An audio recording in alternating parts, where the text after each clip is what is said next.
ሰላም ጤና ይስጥልኝ። አውራ ዜና ነን። በአማራ ክልል በተለይም በጎንደር እና በደብረ ታቦር ከተሞች አካባቢ ያለው የጸጥታ ሁኔታ አሁንም ከፍተኛ ውጥረት ውስጥ መሆኑ ተሰምቷል። ካለፉት ጥቂት ቀናት ጀምሮ በተለያዩ አቅጣጫዎች የተሰሙት የከባድ መሳሪያ ድምጾች እና የተኩስ ልውውጦች የአካባቢውን ነዋሪዎች ስጋት ላይ ጥለዋል። ዛሬ በከተሞቹ ያለውን ተጨባጭ ሁኔታ በዝርዝር እንመለከታለን።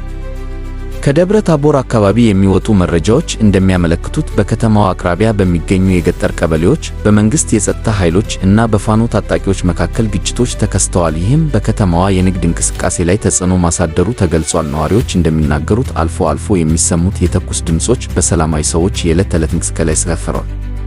ወደ ጎንደር ስናመራ ደግሞ ሁኔታው ተመሳሳይ ነው። በከተማዋ መግቢያ እና መውጫ በሮች ላይ የፍተሻ ስራዎች ተጠናክረዋል። በከተማዋ ዙሪያ ባሉ ወረዳዎች የሚሰሙት የጦርነት ወሬዎች የትራንስፖርት አገልግሎት ላይ መስተጓጎል ፈጥረዋል። በተለይም ወደ ሰሜን ጎንደር እና ወደ ባህር ዳር የሚወስዱ መንገዶች ላይ አልፎ አልፎ የጸጥታ ስጋቶች እንደሚታዩ የደረሱ መረጃዎች ያመለክታሉ።